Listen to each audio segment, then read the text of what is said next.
Morning po sa ating lahat. Ngayon po ay nasa ikalawang linggo na po tayo ng panahon ng Kwaresma, the second Sunday of Lent.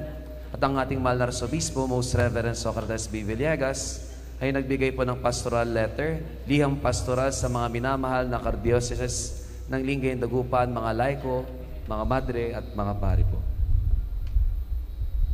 Sandali lang, mag-isip at makinig. Mga minamahal na kapatid kay Kristo, sunod-sunod na ang nararanasang krisis ng ating sambayanan. Ang paulit-ulit na kalagayang ito ay nakapagdudulot ng pagod at pagkabalisa. Buti na lamang ang ganitong sunod-sunod na krisis ay maaari ring tayong patatagin, higit na gawing makabayan at patuloy na maging nakaugat sa Diyos. Piliin nating higit na mapabuti ng bawat pagsubok.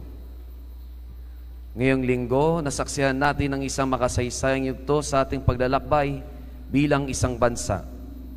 Ang unang pagkakataon ng kasaysayan ng Pilipinas ng isang dating Pangulo, isang mamamayang Pilipino, ay inaresto sa bisa ng waran ng International Criminal Court.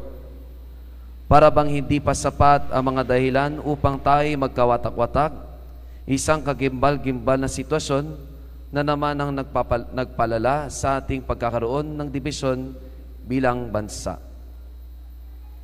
Magkakaiba man ang ating angkan, pinagmulan at wika, politika at ekonomiya, pananampalataya at relihiyon, pagkatuto at kamambangan, katanyagan at pagiging maliit sa lipunan, kainan at kalakasan, tayo ay bansang sinira ng pagkakahati-hati.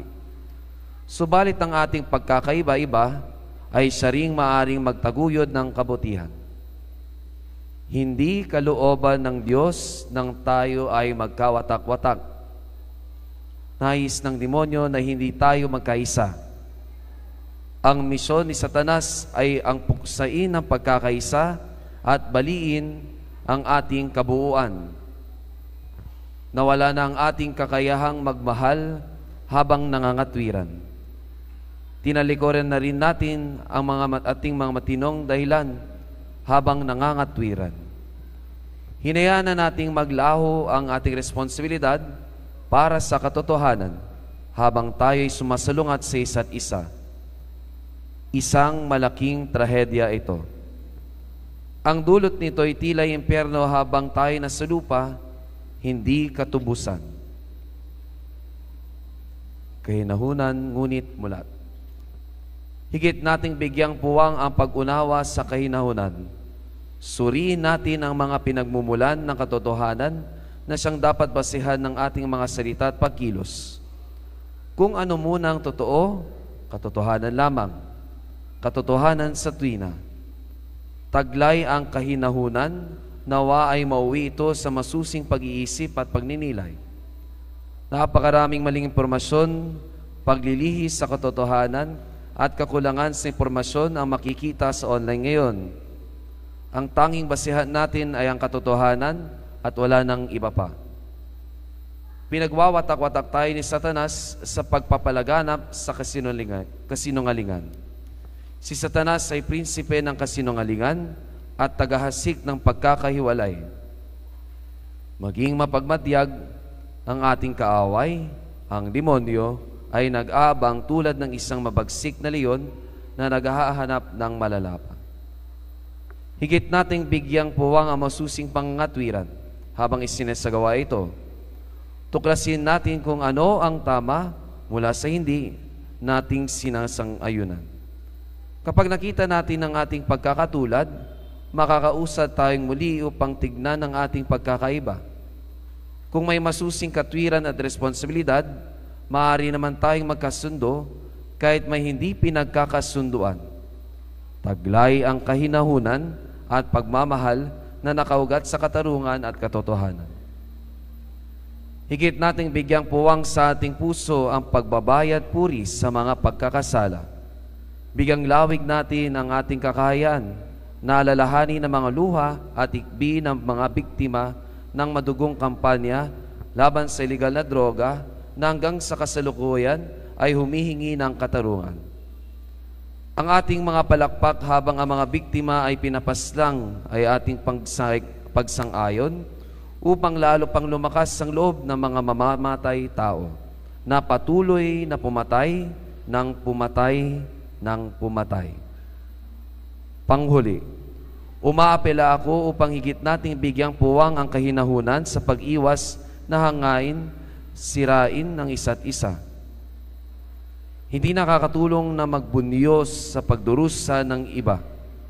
Ibaba natin ang ating mga sandata gamit ang ating mga termino ng batas. Ihinto natin ang pamumuksa gamit ang ating mga dila upang makita na, bago pa man ang politika at mga opinyon, iisa tayong sambayanan, iisang bansa, iisang lupang hinirang, iisang bayang magiliw. Makabagong pagiging makabayan. Ang panahon ng Kwaresma ay nag-aanyaya sa atin na maging personal na responsable sa mga kaganapan sa ating bansa sa ngayon. Sa halip na manisi ng iba, tayong lahat ay may kontribusyon sa pandemang itong ng kriminalidad at kasalanan.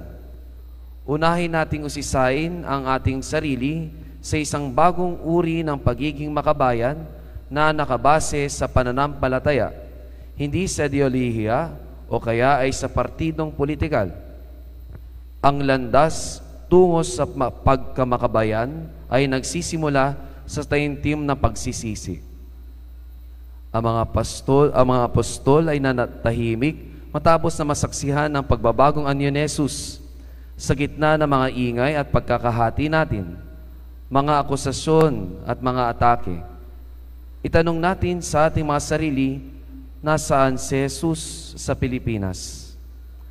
Nasaan si Jesus sa aking pananalita, kilos at pag-iisip? Huwag nating hayaan ang prinsipe ng kasinungalingan at pagkakawatak-watak ay magdiwang. Sa hilip, dinggin natin ang boses ng Ama sa tagpo sa Ebanghelyo ngayon. Pakinggan ninyo ang aking anak. Mula sa Katedral ng San Juan Evangelista, lungsod ng Dagupan, 16 ng Marso, 2025, ang ating mahal na Arsobispo, Most Reverend Socrates B. Villegas, Arsobispo ng Lingen, Dagupan.